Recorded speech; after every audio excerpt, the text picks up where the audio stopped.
Selamat datang di Suara Tengah Malam. Sebelum ceritanya dimulai, jangan lupa klik tombol subscribe, nyalakan lonceng notifikasinya, dan bantu channel Suara Tengah Malam terus menghadirkan kisah-kisah horor paling menyeramkan setiap malam. Tulis di kolom komentar dari mana kamu menonton dan jam berapa kamu mendengarkan cerita ini. Siapa tahu, ada yang ikut mendengarkan bersamamu. Selamat mendengarkan, dan semoga malam ini tidak ada yang memanggil namamu. Aku akan menceritakan ulang kisah yang benar-benar terjadi. Dialami langsung oleh narasumber yang pernah tinggal di sebuah desa di pelosok Jawa Timur. Keluarga tumbal pesugihan. Di sini aku akan menjadi narasumber. Perasaanku selalu sedih bercampur takut ketika mengingat kembali kejadian tragis yang menimpa keluargaku tahun sekitar 2008 lalu. Cerita ini aku bagikan bukan untuk menakut-nakuti, hanya sekedar peringatan untuk kita semua. Jangan pernah sekali-kali meminta pertolongan kepada jin dalam hal apapun. Cerita bermula saat aku dan keluargaku terpaksa pindah dari Pulau Jawa ke Sulawesi. Ini karena usaha bapakku bangkrut. Kami terpaksa mengikuti saran salah satu kerabat ibuku yang ada di kota kecil di Sulawesi untuk pindah. Di tempat baru ini, kami menempati salah satu rumah milik teman kerabat ibuku. Kami tidak perlu membayar, cukup merawat rumahnya saja. Dengan bantuan teman-teman ayah di Surabaya, ayahku mencoba peruntungan baru dengan membuka warung di pinggiran kota besar di Sulawesi. Ya, kenapa nggak minjem uang di bank aja buat modal, biar bisa bikin usaha yang lebih besar? Tanyaku saat kami mencari ruko untuk disewa. Bus, uang bank itu riba, nanti usahanya nggak akan berkah. Lagi pula, apa yang bisa dibuat jaminan? Jawab ayahku sedikit ngegas. Aku sendiri sebenarnya sangat keberatan saat keluargaku memutuskan pindah, tapi mengetahui ayahku sudah kepalang pontang-panting mengurusi kami. Aku tidak pernah berani berbicara secara langsung soal ketidaksetujuanku. Aku sudah cukup nyaman dengan kota es. Di sana semuanya ada, lalu tiba-tiba harus pergi begitu saja. Ini jelas membuatku sedikit tidak nyaman. Tapi semua masih bisa aku tahan, apalagi setelah melihat kedua kakakku yang bertekad pindah kuliah juga. Anggota keluargaku ada 5, termasuk aku. Ada ayah, ibu, kakak perempuanku yang paling tua, kakakku yang nomor 2 yang saat ini duduk di kelas 11 SMA, dan aku yang masih kelas 6 SD. Jarak tempuh dari rumah ke ruko yang disewa ayahku untuk membuka warung cukup jauh. Kata ayah sih, biar deket dengan kota B. Sedangkan tempat tinggal kami memang cukup jauh dari keramaian. Membantu kedua orang tuaku mempersiapkan warung, jadi kebiasaan baru kami sekeluarga. Di masa-masa ini aku benar-benar merasakan keluarga kami semakin dekat. Tapi tanpa aku sadari, orang tuaku menyembunyikan rahasia besar dari kami bertiga. Pak, nanti Arif bantu-bantu warung ya. Hari ini sekolah cuma setengah hari karena guru-guru pada rapat semua, ujarku di suatu pagi. Iya, gak apa-apa, bantu-bantu di warung, jawab ayahku. Tidak sampai jam 11 siang, kegiatan belajar mengajar diliburkan dengan alasan rapat. Dari sekolah, warung ayahku bisa dijangkau dengan naik ojek. Ini bisa memakan waktu lebih dari 1 jam. Tapi sesampainya di warung, brak, suara keras menyambut kedatanganku. Pokoknya aku mau balik ke es. Terdengar suara teriakan dari dalam warung. Tidak berselang lama, kakak perempuanku keluar sambil memegangi pipinya yang merah. Aku langsung lari ke dalam warung. Kulihat ibuku menangis di salah satu bangku panjang warung, sementara ayahku terdiam di belakang kaca etalase lauk warung. Ibu yang melihat langsung meraih tanganku. Ia memelukku erat-erat, seakan aku mau pergi. Ada apa, Bu? Tanyaku. Ibuku hanya menjawab pertanyaanku dengan tangisan. Aku melihat ayahku memegangi kepalanya sambil beberapa kali mengumpat. Kenapa, Bu? Aku mencoba lagi bertanya pada ibuku. Mbakmu pengen balik neng Surabaya, saut ayahku, sementara ibuku masih diam, sambil terus menyeka air matanya. Arif ngerti kan? Ayah baru mau mulai usaha. Usaha ayah di M bangkrut. Mulai lagi dari nol itu nggak gampang, nak, ujar ayah lagi. Aku melihat ayah memegangi tangannya. Tidak lama, beliau menangis sambil mengumpat pada dirinya sendiri. Di warung kami, hanya ada kami bertiga, tanpa ada pembeli satupun sedari tadi. Warung sesepi ini adalah hal biasa semenjak ayahku membuka usaha warung, dan itu sejak 2 bulan lalu. Tiba-tiba ayahku bangun dari tempat duduknya, menghampiri ibu, berbisik kepadanya lalu pergi, tanpa sedikit pun melihatku. Ayahku kembali terlambat hari itu, namun kepulangannya petang itu benar-benar mengubah keluarga kami. Aku ingat betul, ketika aku menyambut ayahku di depan pintu dengan riang, ibuku seperti ragu untuk menyambut. Dia hanya menyilangkan kedua tangannya di dadanya, terlihat gelisah. "Kakakmu kemana?" tanya ayahku. "Di kamar ya, jangan marahi kakak ya," pintaku pelan. Ayahku menjawabnya dengan senyum untuk kemudian berjalan menuju kamar. Ibu lantas menyuruhku tidur. Aku yang waktu itu masih bocah pun tahu wajah ibu benar-benar seperti orang yang kebingungan. Sayangnya, aku tidak berani bertanya. Semenjak malam itu semuanya seolah menjadi mudah. Warung keluarga kami tiap harinya ibarat hari pertama bioskop memutar film box office. Hampir tidak pernah sepi pembeli. Terpaksa aku dan saudariku harus ikut membantu jaga warung. Sekitar 4 bulan berlalu semenjak kami menjalankan warung. Ayahku memutuskan membuka cabang baru yang berada di pusat kota, sekaligus merekrut karyawan dengan jumlah yang tidak sedikit.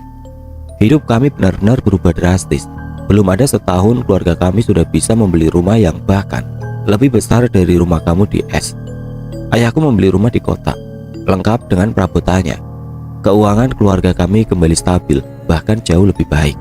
Aku bahkan tidak perlu lagi naik ojek pangkalan untuk berangkat ke sekolah. Mobil yang terparkir di rumah ada 3, belum termasuk mobil operasional restoran. Di tahun 2009, keluarga kami sudah memiliki 3 restoran besar dengan karyawan yang jumlahnya ratusan. Kakak perempuanku juga tidak lagi merengek-rengek minta kembali ke kota S. Sampai pada suatu hari, akhirnya aku tahu sebuah rahasia. Saat itu aku dan 3 temanku sengaja berkunjung ke warung ayahku. Bangunan warung yang dulu hanya bisa memuat 7 hingga 9 orang. Tapi menurut salah satu temanku, ia melihat hal ganjil pada salah satu karyawan restoran kami. Itu karyawan ayahmu kan?" tanyanya sambil menunjuk salah satu karyawan perempuan. Aku mengangguk. "Itu ada yang buntuti kok, dia diem aja sih." "Apa sih, Mat? Itu kakak pelayan, cuma sendirian. Kok kamu bilang ada yang buntuti? Jangan ngawur, jangan-jangan kamu naksir ya, Cok?" tibal Tejo, salah satu temanku yang memang kocak. "Benar ini, Cok. Aku tadi lihat ada makhluk hitam besar di belakang mbaknya," jawab Ahmad. Sudah habiskan makanan kalian. Habis ini ku ajak kalian ke tempat yang Yahud," ujarku mencoba memisahkan pertikaian kawan-kawanku. Mereka menurut. Selesai menyantap hidangan, ku ajak mereka ke salah satu bukit yang tidak jauh dari perkampungan dekat restoran. Bukit tersebut adalah salah satu spot favoritku untuk melihat pemandangan sekitar. Tidak jauh dari bukit itu juga ada telaga jernih dan segar. "Masih jauh nggak, Wan? Lelah aku ini," ujar Ahmad. "Bentar lagi kok." Setibanya di puncak bukit, kukira semua kawanku sumringah. Aku benar-benar puas bisa menunjukkan tempat ini. Tapi saat itu, aku tidak sadar ada yang aneh dengan Ahmad. Aku kira dia cuma lelah. "Kenapa, Mat? Kok mukamu pucat gitu? Kalau kamu lelah, habis ini kita renang di telaga." Ahmad tidak merespon, malah menatapku kosong. Ketika kami berjalan menuju telaga, Ahmad menarik tanganku. Aku melihat mukanya yang benar-benar ketakutan. Temanku yang satu ini memang dikenal cukup peka dengan hal-hal gaib. "Wan, makhluk hitam besar yang tadi kulihat di restoran sekarang lagi lihat kita dari telaga," bisik Ahmad. "Aku nggak lihat apapun," jawabku sambil melihat telaga dari kejauhan. Sementara 2 kawanku yang lain sudah lari dan melepas bajunya. "Ayo, aku renang dulu ya," ujar Tejo. Aku mencoba tidak menggubris apa yang dikatakan Ahmad dan langsung ikut jebur. Ketika aku, Tejo, dan Budi asik berenang, Ahmad hanya melihat kami dari pinggiran telaga.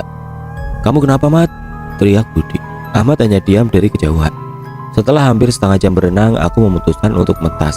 Tidak lama kemudian, Tejo juga ikut mentas di sisi telaga. Tapi ada yang ganjil. Tejo melambaikan kedua tangannya padaku dan Ahmad. Tanpa bersuara, kami langsung berlari mendekatinya. "Ada apa, Jing?" Tejo masih terdiam. Ia menggigil sambil memeluk kedua kakinya. Ahmad mendekat dan berbisik ke Tejo. Setelah itu, Tejo menangis sejadi-jadinya dan berteriak, "Budi, Mat, tadi aku mendengar Budi minta tolong. Aku kira dia kram, mau aku bawa dia ke pinggir telaga. Tapi ketika aku tarik tubuhnya, kok ya berat banget. Tubuhku ikut ditarik ke dalam telaga. Sampai akhirnya aku gak bisa nafas dan kulepaskan si Budi. Aku takut, Mat," jelas Tejo. Aku seakan tidak percaya apa yang diucapkan Tejo. Mungkinkah ini prank? Tapi melihat Tejo yang biasanya kocak jadi ketakutan seperti ini, jelas memunculkan banyak pertanyaan dalam benakku. Lalu di manakah si Budi berada? Aku dan Ahmad masih berusaha menenangkan Tejo yang gemeteran. Sementara itu Budi tidak juga muncul dari dalam air. Dengan keadaan yang masih bingung, Ahmad tiba-tiba berteriak seperti kerasukan, "Jo, Awas kau, Jo, teriak Ahmad tiba-tiba. Kedua tangan Ahmad sudah mencekik leher Tejo yang masih linglung. Woi, kau ngapain, Mat? Teriakku pada Ahmad. Pupil Ahmad tertarik ke atas, matanya membelalak, suaranya berat, tidak seperti Ahmad yang biasanya. Sadar ada yang tidak normal dengan Ahmad, kutarik tangannya dari leher Tejo sekuat mungkin. Namun Ahmad tidak bergeming. Tangannya seperti sudah menempel erat di leher Tejo. Istighfar, Mat, istighfar. Tejo mati, nanti kalau kau cekik. Kubacakan ayat-ayat suci sebisaku ke telinga Ahmad. Kalau tidak salah surat An-Nas. Baru kubaca 2 ayat, Ahmad menoleh. Mukanya benar-benar tidak seperti Ahmad yang biasanya.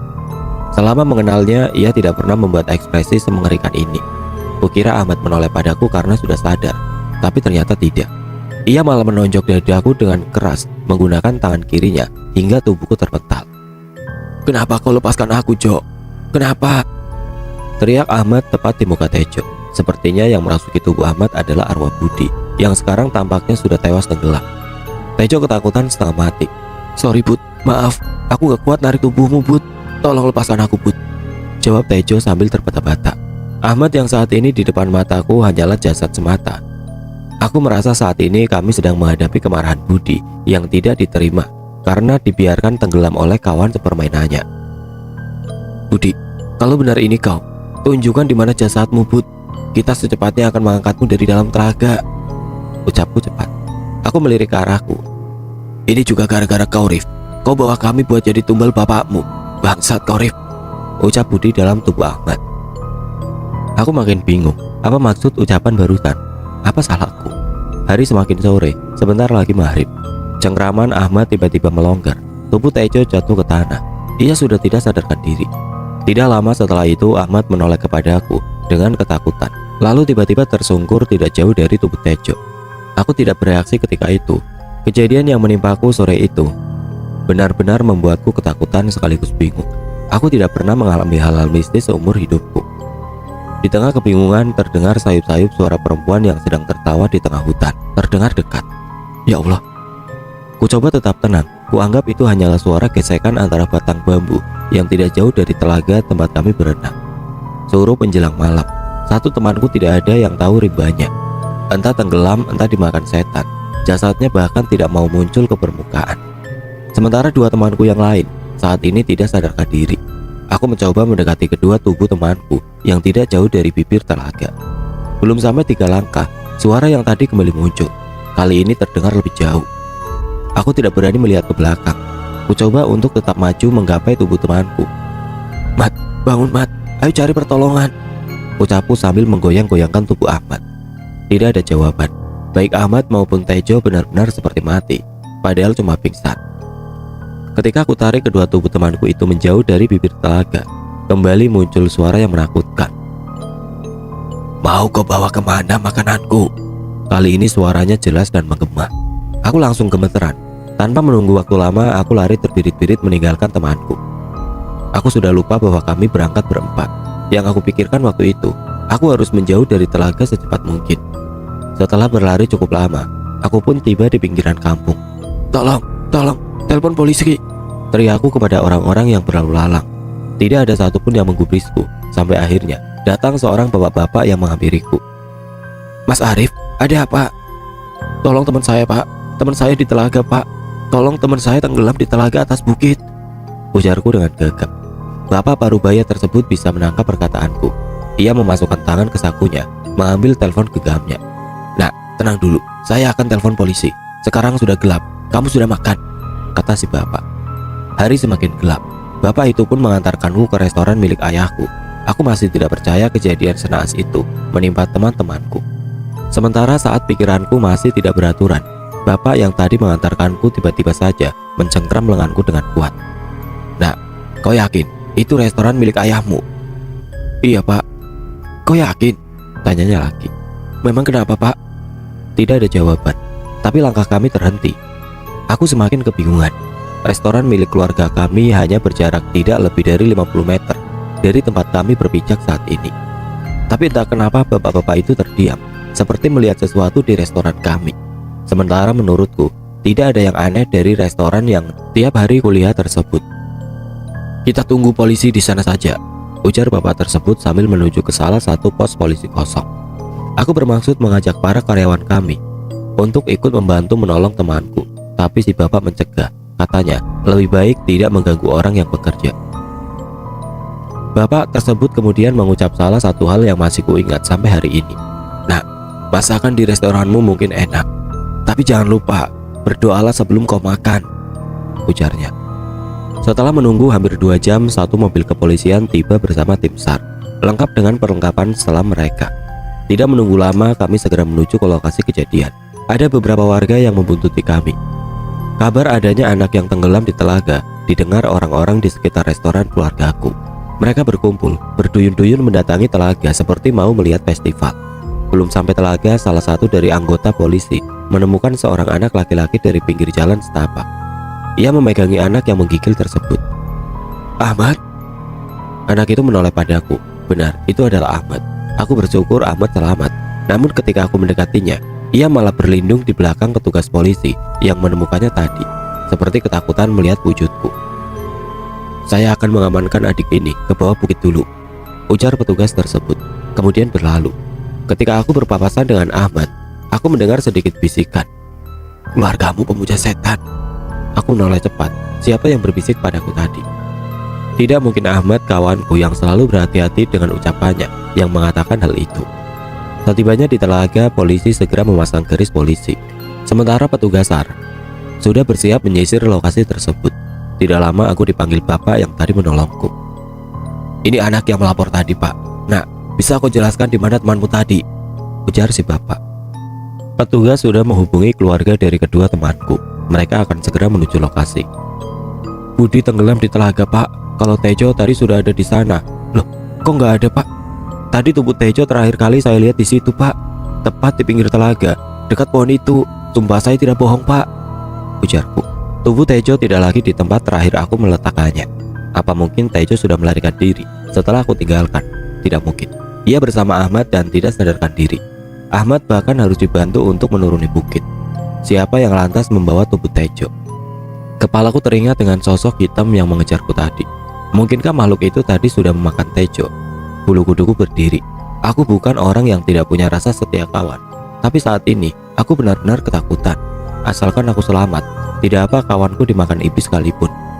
Berjam-jam menunggu, pencarian tidak membuahkan hasil. Polisi menyisir di darat di sekitar telaga. Sementara ada 4 orang tim SAR yang menyelam mencari keberadaan Budi. Waktu sudah menjelang jam 11 malam. Para petugas mulai berputus asa karena tidak segera menemukan titik terang. Kakak Budi tiba di lokasi bersama dengan ayah Tejo. Setelah berbincang dengan petugas, mereka melirikku kemudian melengos begitu saja. Ayah Tejo membawa seekor ayam hitam legam, seekor ayam cemani. Ia mendekati telaga. Aku melihatnya dari belakang. Dia berkomat kamit di bibir telaga, tepat di mana aku terakhir kali melihat jasad Tejo sebelum kabur. Tangan kirinya memegangi tubuh ayam cemani yang sebenarnya belum cukup besar. Sementara tangan kanannya terlihat mencekik leher ayam. "Kok, kok." Suara ayam tercekik. Ayam cemani sekarat dilempar ke telaga. Tidak sampai 10 detik, muncul mayat dari kedalaman telaga.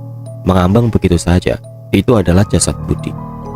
Aku, petugas polisi, warga, bahkan para petugas SAR yang ada di lokasi benar-benar seperti kehabisan kata-kata. Bagaimana bisa dari tadi para petugas sudah menyelam di sekitar titik itu, namun tidak ada satupun petugas menemukan jasad korban. Sementara ayah Tejo yang baru saja datang berjambi-jambi lalu melemparkan ayam cemani. Tiba-tiba saja ada mayat mengambang di depan kami semua. Jasad Budi dibawa ke tepian telaga oleh tim SAR. Tubuhnya sudah putih pucat. Dari mulutnya keluar cairan putih. Begitu pula dari kedua lubang hidungnya. Matanya membelalak. Hingga kini aku masih ingat betul ekspresi wajah mayat Budi. Ya, seperti marah kepadaku. Kakak laki-laki Budi seperti tidak kaget dengan kejadian yang menimpa adiknya. Ia mengusap dahi adiknya dengan lembut. Setelah berbincang dengan beberapa petugas, jasad Budi akhirnya dibawa ke rumah sakit untuk diotopsi. Perlahan mobil ambulan yang membawa jasad Budi menjauh dari tengah hutan, menembus jalan setapak hingga hilang dari pandanganku. Tiba-tiba aku dikagetkan oleh sebuah tangan yang menepuk bahu kiriku cukup keras. Saat aku menoleh, tepat di depanku ada raut muka seorang bapak dengan wajah muramnya. Ia adalah ayah Tejo, yang sampai saat ini belum diketahui rimbanya. "Nak, bisa kau telepon ayahmu sekarang?" tanyanya tiba-tiba. Aku melihat wajahnya yang sayu. Tubuhnya yang begitu dekat denganku membuatku dengan jelas bisa menghirup aroma menyan yang menusuk hidung. Lebih baik kau ingatkan bapakmu agar lebih berhati-hati, atau keluargamu sendiri yang akan merasakan akibatnya. Aku tidak benar-benar paham apa yang dibicarakan ayah Tejo. Kupikir dia benar-benar membenciku saat ini, dan aku tidak bisa menyalahkannya karena akulah orang yang meninggalkan Tejo di tengah hutan. Yang aku takutkan hanyalah tentang keluargaku. Apakah hal gaib yang menimpaku dan kawan-kawanku berhubungan dengan keluargaku? Tapi apa gerangan? Bahkan tidak ada satupun keluargaku yang tahu aku bermain ke telaga bersama kawanku sore tadi. Setelah diinterogasi cukup lama di polsek terdekat, ayahku menjemputku. Syukurlah kau selamat nak, ujar ayahku sambil menyetir mobil. Aku yang duduk di sisi ayahku tidak benar-benar mendengarkan apa yang ia ucapkan. Aku masih kepikiran dengan ucapan ayah Tejo. Tejo sendiri masih belum diketahui di mana jasadnya. Pihak kepolisian mengatakan mereka masih akan menyisir lokasi seminggu ke depan. Ayahnya juga tidak ketinggalan. Ia memutuskan untuk ikut mencari jasad anaknya sendiri. Ayah Tejo yang merupakan orang asli Banten memang dikenal sebagai orang yang memiliki kelebihan, terutama dalam hal gaib. Rip, kau kenapa nak? Bengong begitu dari tadi. Kau tidak dengar apa yang ayah bilang tadi? Ucap ayahku. Iya, maaf aku ngantuk, jawabku singkat. Kau jangan begitu, kalau orang tua lagi ngajak bicara, tidak sopan namanya. Ayahku mulai menaikkan nadanya. Iya ya maaf. Ya, apa ada yang ayah sembunyikan dari kami? Ujarku balik bertanya. Maksudmu apa? Sesuatu yang ayah sembunyikan dari aku dan kakak atau ibu? Kau nanya gitu, ada apa? Tidak apa ya, jawab saja dengan jujur. Tidak ada nak, jawab ayahku singkat. Perbincangan berhenti, suasana benar-benar hening, seakan ayahku menciptakan tembok antara dirinya dan diriku.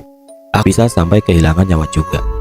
Ada salah satu rumah makan yang terkenal di daerahku digosipkan melakukan pesugihan. Jam 8 baru buka, parkir mobil penuh setiap hari, nggak pernah sepi. Per hari keuntungan bisa mencapai puluhan juta. Kaya banget kan? Rumah makan itu dikenal oleh orang-orang sekitaran Jakarta, Karawang, Cikampek, Purwakarta, Bandung. Oke teman-teman, sekian untuk kisah kali ini. Semoga apa yang sudah saya sampaikan dalam kisah ini dapat dijadikan pembelajaran untuk kita semua. Dan buat teman-teman yang baru bergabung, jangan lupa untuk like, komen, share, serta subscribe channel ini.